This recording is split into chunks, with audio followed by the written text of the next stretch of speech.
Buenos días, Iglesia Kairos. Qué alegría poder estar en contacto. Esta vez a través de las redes sociales, del internet. Una vez más, como la cuarentena pasada, se ha vuelto a prohibir las reuniones y por ahora vamos a estar haciendo esto. La próxima semana vamos a reunirnos a través de Zoom, así que hay que aprender a usarlo, aquellos que todavía no saben. Y si no sabe usted cómo hacer, pues a través de las redes sociales también vamos a estar transmitiendo las reuniones. La idea de la reunión en Zoom es para que podamos conversar y tener un poquito más de interacción entre nosotros, entre la iglesia. También les animo a que estemos orando porque como iglesia debemos saber cómo responder a las necesidades de esta nueva cuarentena, de esta llamada segunda ola. Hay temores, pero también hay desafíos físicos, materiales de mucha gente. Hay que estar atentos. Usted es la iglesia, nosotros todos somos la iglesia y cada uno puede estar respondiendo siendo luz y sal en medio de este tiempo para extender el reino del Señor, que es lo más importante, Jesús en la vida de las personas a través de las oportunidades que Él nos da. Vamos a orar para poder continuar con el estudio del libro de Mateo, que es lo que estamos queriendo en esta hora. Que el Señor nos hable a través de su palabra. Señor, te damos gracias por permitirnos reunirnos y estar en contacto a través, Señor, del internet. Te queremos pedir que en esta hora, Señor, tu palabra nos esté hablando, nos esté transformando, nos esté, Señor, esté haciendo su obra y nos esté trayendo luz, nos esté trayendo verdad y sobre todo transformación para parecernos más a Cristo, hacer la voluntad del Padre. Es lo que queremos. Gracias porque podemos pedir esto, porque Jesús nos dio acceso a ti en su sacrificio en la cruz. Además, estamos hechos perfectos, dice tu palabra, santificados, no por nuestras obras, porque somos imperfectos, sino por la obra de Jesús. Y por eso hoy podemos entrar a ti. Gracias, gracias Señor. Te pedimos todo esto en el nombre de Jesús. Amén. Amén. Amén. Estamos en Mateo 16, desde el 21 hasta el 28, lo vamos a leer de manera rápida. Dice, desde entonces comenzó Jesús a declarar a sus discípulos que le era necesario ir a Jerusalén y padecer mucho de los ancianos, de los principales sacerdotes y de los escribas, y ser muerto, y resucitar al tercer día. Entonces Pedro, tomándole aparte, comenzó a reconvenirle, diciendo, Señor, ten compasión de ti, en ninguna manera esto te acontezca. Pero él, volviéndose, dijo a Pedro, quítate delante de mí, Satanás, me eres tropiezo, porque no pones la mira en las cosas de Dios, sino en las cosas de los hombres. Entonces Jesús dijo a sus discípulos, si alguno quiere venir en pos de mí, niéguese a sí mismo y tome su cruz y sígame, porque todo el que quiera salvar su vida, la perderá, y el que pierda su vida por causa de mí, la hallará. Porque ¿qué aprovechará al hombre si ganare todo el mundo y perdiere su alma? ¿O qué recompensa dará el hombre por su alma? Porque el Hijo del Hombre vendrá en la gloria de su Padre con sus ángeles, y entonces pagará a cada uno conforme a sus obras. De cierto os digo que hay algunos de los que están aquí que no gustarán la muerte hasta que hayan visto al Hijo del Hombre viniendo en su reino. Eso es Mateo 16, del 21 al 28. Si escuchan al perrito, no se distraigan. Yo me siento medio distraído con los perros ladrando. Estoy aquí en casa. Lo primero que vemos en este pasaje es que Jesús les empieza a hablar, dice, de su muerte. La semana pasada estábamos estudiando Mateo y veíamos que Jesús les había hablado, les había preguntado, ¿quién dice la gente que soy yo? ¿Quién dice la gente que soy yo? Y ellos responden. Y luego les dice, ¿quiénes dicen ustedes que soy yo? ¿No? Y hablábamos de esta experiencia personal con Dios. O sea, ya no solamente repetir lo que me han enseñado mis líderes, la religión, mi cultura, mis padres, y termino adoptando la religión de alguien más, sino una experiencia personal. Y esta experiencia la da Dios mismo, porque luego Pedro responde y dice que Jesús es el Mesías, el Cristo, el Hijo de Dios, el escogido en el plan de Dios para hacer la obra de Dios, la obra redentora y salvadora, etc. Y Jesús le dice que esto le reveló el Padre, no nada humano. Entonces, no se trata de cuánto floro, cuánta información podamos haber recibido de otra gente. Se trata de buscar esa íntima experiencia, comunión, relación con Dios, que solamente Dios la pone en nosotros. Porque nuestra tendencia más bien es alejarnos de Él, pero es su amor el que nos atrae. Entonces, luego de esto, Jesús les empieza a explicar sobre su muerte, y esto nos habla de que el mensaje del Señor es completo. El Evangelio de Jesús, el conocer a Jesús, es más que saber que Él es un buen hombre. Jesús no solo fue el mejor hombre que caminó sobre la tierra, ¿no? O sea, Él mismo dice de sí que iba a morir, iba a resucitar. Ese es Jesús. Y la única forma de poder entender sobre su muerte, su resurrección, es habiendo comprendido que Él era el Mesías, lo que veíamos la semana pasada. El Mesías, una vez más, es el escogido, el ungido, el que Dios destinó que va a traer restauración, salvación, reconciliación de la gente con Dios. Entonces, muchos de nosotros sabemos que Jesús ha resucitado. Vivimos en una cultura bastante cristianizada. La religión católica, la religión evangélica es bastante fuerte también, pero debe ser algo personal que yo he experimentado. ¿Quién es Jesús? Todos sabemos en Semana Santa sobre su muerte, su vida, muerte y resurrección. Pero yo debo primero conocer quién es Jesús para que tenga sentido en mí su vida, su muerte y su resurrección. Jesús siempre habló de que Él era el Mesías, el Cristo, el Salvador. Todos los que lo reconocían, Jesús aceptaba ese reconocimiento. En las profecías del Antiguo Testamento se hablaba mucho. Hay cientos de profecías sobre Jesús, sobre su nacimiento, sobre su vida, su ministerio, sobre su muerte, sobre su resurrección. Cientos de profecías. Desde Génesis, desde Moisés, David, Isaías, Zacarías, Miqueas, tantas profecías sobre Jesús, y Jesús las cumple todas. Esto también quiere decir, ¿cuál es el Cristo? Que Él no se puede separar del resto de la Biblia. Tengamos cuidado porque hay una tendencia, hay una moda en la que a Jesús se le quiere hacer ver como sí, una buena persona. Sí, como alguien que tiene un llamado divino, pero se le quiere separar de las Escrituras, porque las Escrituras presentan a algo más que la persona de Jesús, presentan a un Dios, al Dios soberano, al Dios eterno. Y a ese Dios no se le quiere aceptar muchas veces en nuestra comunidad, en nuestra sociedad, en el mundo. A Jesús lo quieren separar de las Escrituras. Si usted ha abrazado a Jesús, si usted ha recibido a Jesús, debe entender que Jesús es el cumplimiento de todas las Escrituras. Todas las Escrituras hablan de Jesús. Es más, no hay forma de creer en Jesús y su divinidad, eso que lo hace único, sin tener todas las Escrituras como fundamento. Es algo importante que debemos recordar. Tú no sigues una mera religión. El Cristo en el que crees es el único y real Dios. Nadie más tiene toda esta cantidad de profecías de siglos atrás cumplidas en su vida. Ese es el Cristo al que tú sigues. Además, eso habla de que Él es el Dios todopoderoso, fiel, bueno, sabio. Entonces, tú puedes estar confiado en este Cristo. No es una religión más. Todas las religiones te ofrecen algo trascendental, te ofrecen algo no material, pero Jesús es el único que ha demostrado ser uno con Dios y que es el mismo Dios todopoderoso, creador del universo. Y ahí está puesta tu fe y tu confianza. Ahora los vecinos han empezado con su música y espero que tampoco les distraiga los vallenatos que están poniendo. Jesús entonces es digno de confianza. Cualquier otra religión, cualquier otra enseñanza se puede caer en pedazos, pero Jesús, Dios, no. Él es digno de tu confianza. Nunca dudes de Él. Él ha demostrado que es digno de confianza. Luego Pedro oye e interfiere, ¿verdad? Él escucha, pero no comprende.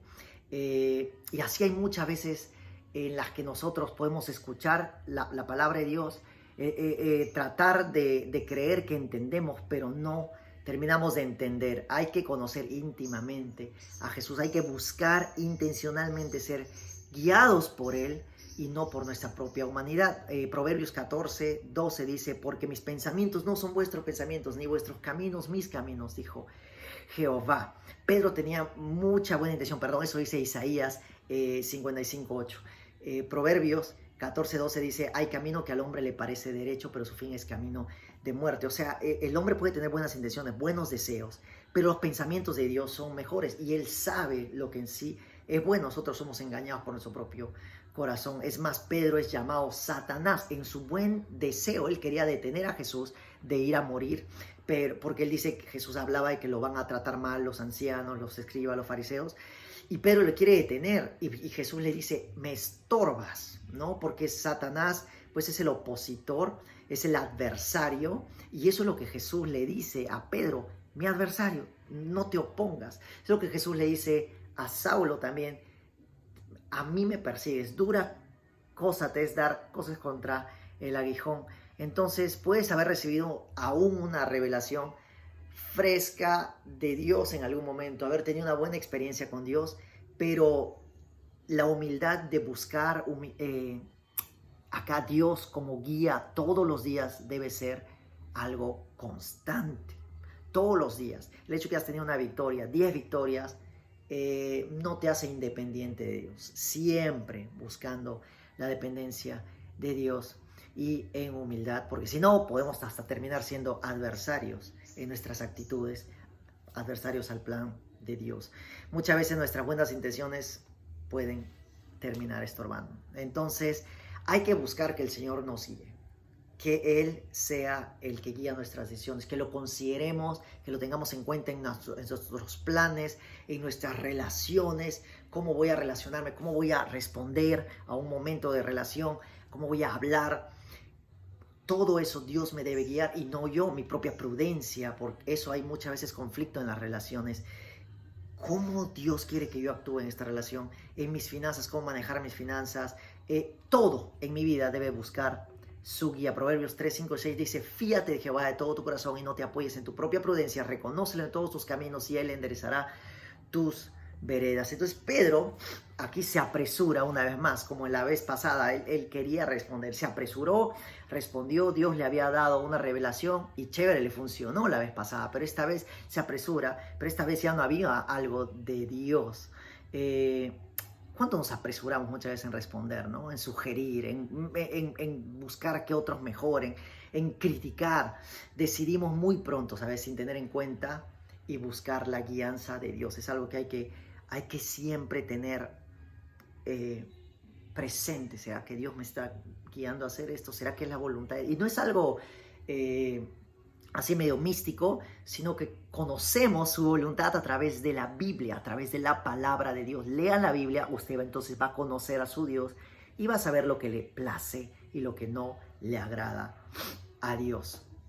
Tengamos cuidado cuando ya hemos tenido razón, porque nuestro corazón se enorgullece, se envanece y creemos que podemos estar teniendo la razón siempre. Todo lo que viene de lo alto es bueno, pero viene de lo alto, no viene de aquí ni de aquí. Mucha gente te va a estar enseñando y diciendo en este tiempo que todo de ti es hermoso, pero la verdad es que todo lo bueno viene de Dios. De Él hemos recibido toda bondad. Y nuestras concupiscencias, de hecho, son las que han traído destrucción a la tierra, dolor, romper relaciones, etc. O sea, somos tan malos dentro de nosotros y por eso necesitamos que el Señor nos salve. Si somos completamente honestos, sabemos que esto es verdad. Pero todo lo bueno, todo lo perfecto viene de lo alto, como dice la palabra del Señor, ¿no? Santiago. Entonces nos va a mantener en una posición de humildad muchas veces. Pedro no entendía por qué era necesario ir a Jerusalén, no entendía que Jesús vino a dar su vida y a entregar todo. Lucas 22:42, Jesús afirma esto diciendo, Padre, si quieres pasa de mí esta copa, o sea, hablando de su muerte que iba a llegar en unas horas, pero no se haga mi voluntad. Date cuenta cómo Jesús viene no a hacer su voluntad, sino a hacer la voluntad del Padre. Y eso tiene mucho que ver con lo que Pedro le dice, ten compasión de ti, Tú eres importante, trátate con cariño, ¿no te suena familiar eso? Ámate, te dice la sociedad, ámate, te dice. Y es cierto, hay que valorar la vida que Dios te da, pero es porque Dios ha puesto valor. Entonces, valora eso que es de Dios, porque tú quieres honrar a Dios, porque tú quieres darle respeto a lo que Dios ha bendecido. Pero recuerda que lo que debes buscar es hacer su voluntad, aunque parezca que no tienes compasión, como Jesús. Pero se va y le dice, ten compasión de ti, no vayas.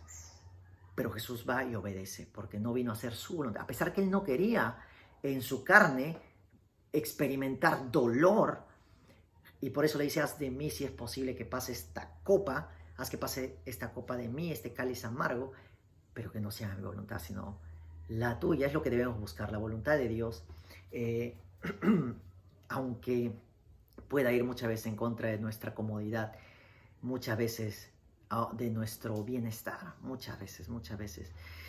Y aquí hay el testimonio de dos muchachos misioneros que lo voy a contar en un rato más, sobre cómo muchas veces hacer la voluntad del Señor va en contra de todo lo que significaría ten compasión de ti, que es lo que Pedro le dijo a Jesús, en contra de esto de ámate, ten cuidado, protégete, no te arriesgues, no te expongas por Cristo. Cristo, mira lo que hizo, entregó su vida, hermano, hermana. Y eso es lo que debemos buscar hacer. No es fácil, pero debemos buscar entregar nuestras vidas al servicio de Cristo. Vamos a tener que buscar que Él nos guíe para saber cómo hacer esto. Buscar que sea guiado por Dios y no enfocado en algo terrenal. Es lo que le dice Jesús a Pedro. Tú solamente no tienes los puestos ojos en Dios. No tienes los ojos puestos en lo celestial, sino en lo terrenal. Y ahí viene nuestro error, cuando empezamos a ver lo que tenemos, lo terrenal, nuestro trabajo, lo que hemos ganado, nuestro apellido, nuestra casita, nuestro terreno, y empezamos a cuidar mis relaciones, mi lugar. Empezamos a valorarlo más que a Dios. Ahora, no te estoy diciendo que no sepas cuidar lo que Dios te ha dado, tu matrimonio, tu trabajo, tus hijos. Todo eso debes cuidar como honra a tu Dios. Todo eso lo debemos cuidar. Y mucho más que como para nosotros, porque en algún momento los casados saben, hasta el matrimonio te puede llegar a estresar, los hijos te pueden llegar a estresar, el trabajo que te gusta te puede llegar a estresar. Entonces no se trata de lo que tú sientes, se trata de tu responsabilidad con Dios, y con Dios, a Dios se le da lo mejor. El mejor matrimonio, la mejor paternidad, el mejor trabajo, ¿sí?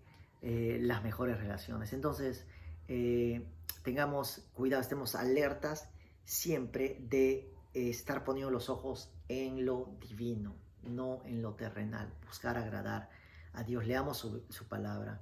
Oremos para sujetar nuestras vidas. Y otra cosa interesante que veíamos la semana pasada era sobre Pedro, que le dijo, no, sobre esta roca edificaré la iglesia. Recuerda, de ahí se basa la doctrina de la iglesia tradicional, que dice que Pedro es el primer papa y por lo tanto la infalibilidad del papa, el papa no falla. Pero al siguiente versículo que Jesús, después de que Jesús le ha dicho esto, para que te des cuenta que cuando dice sobre esta roca edificaré la iglesia no se refiere a Pedro, sino a la palabra de Cristo, al evangelio de Cristo, que Cristo es el Mesías, el Hijo del Dios viviente.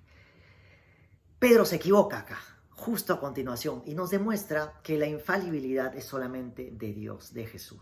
Todos los demás, los seres humanos, somos falibles, fallamos. Entonces es una doctrina incorrecta esta de la infalibilidad del Papa, de las personas, que por más pastores, sacerdotes que seamos, todos somos imperfectos y fallamos.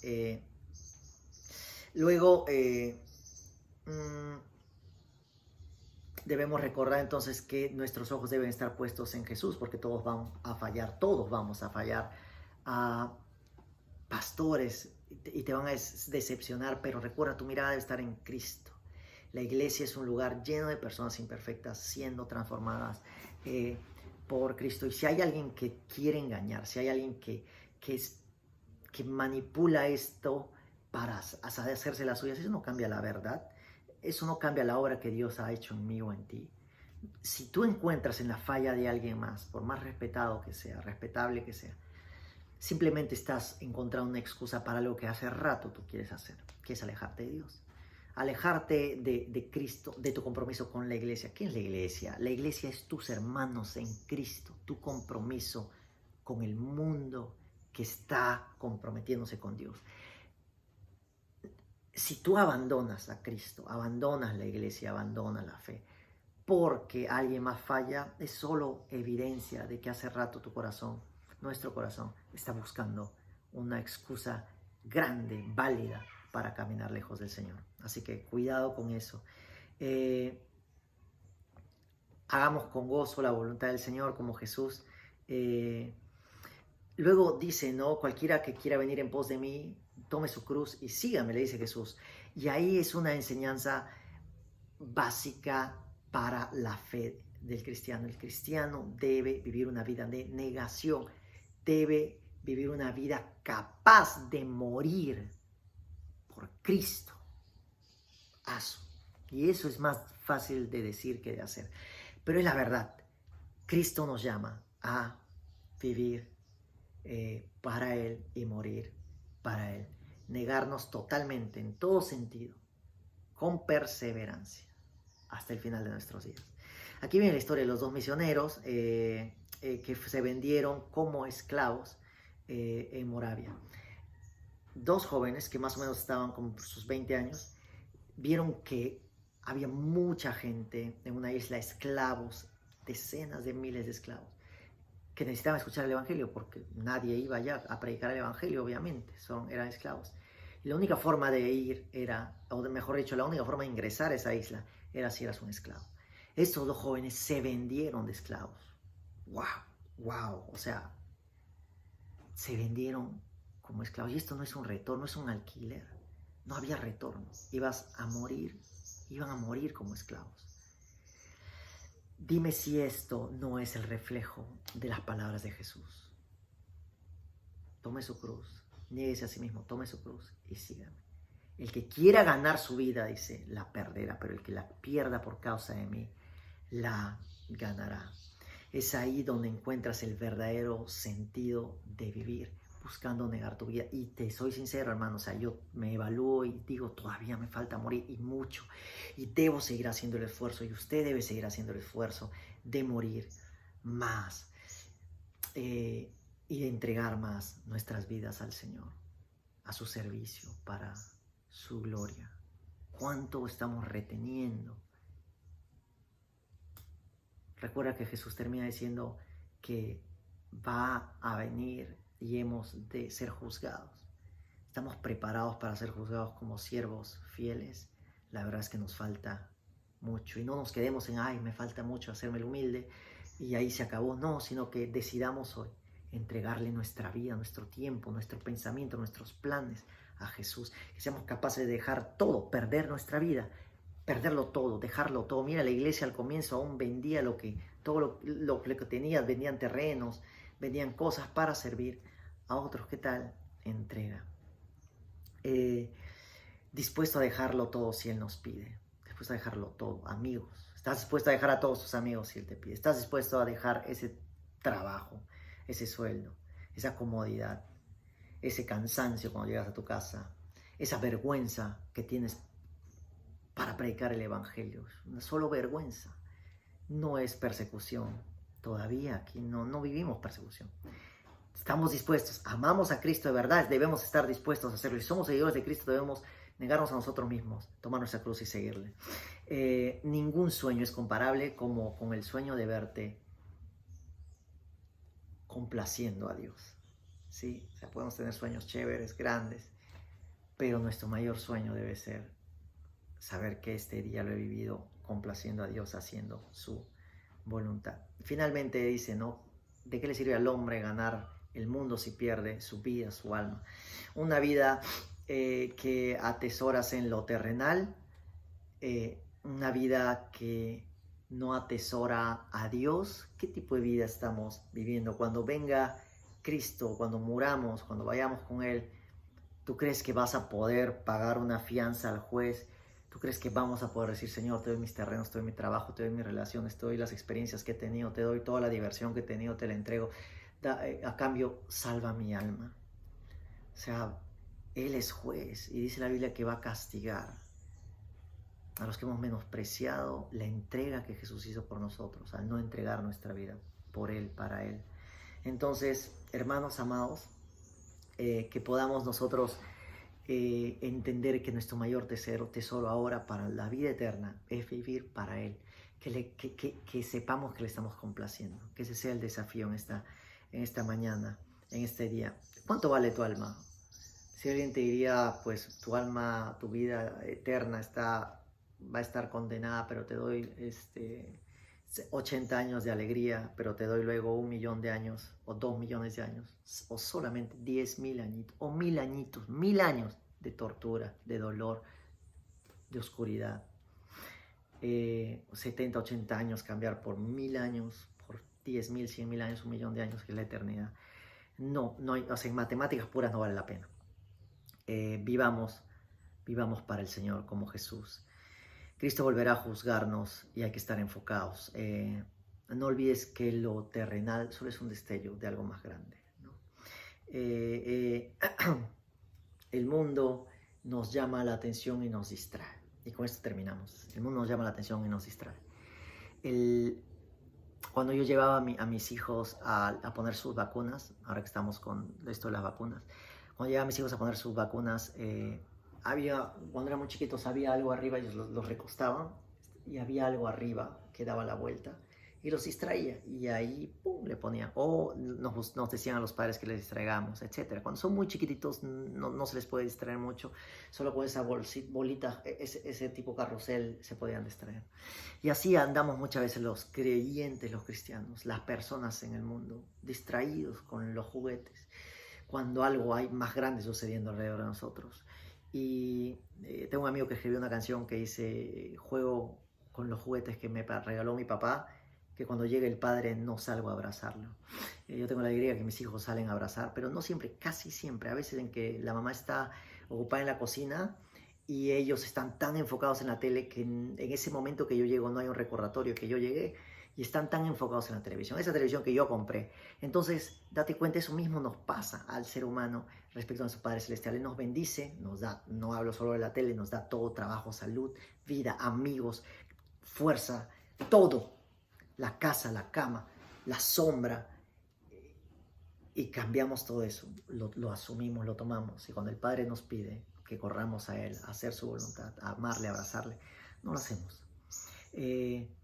Debemos enfocarnos en Dios. Hay mucha distracción. No seamos esos bebés entretenidos en los juguetes de la vida, en lo terrenal.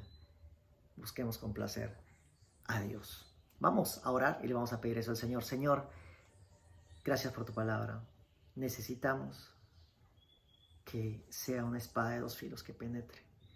Que no sea solamente conocimiento, información, sino que sea viva y eficaz en nosotros. Transfórmanos, ayúdanos a entregarnos más, a negarnos a nosotros mismos, a vivir más que una simple y mera religión, a saber que tú eres real, que tú vales la pena, que tú lo entregaste todo, que tú nos salvaste, moriste en la cruz. Gracias, Jesús, por eso. Pero también queremos responder, no solamente queremos aplaudir desde afuera, queremos responder con el mismo tipo de amor, capaces de entregar la vida por ti.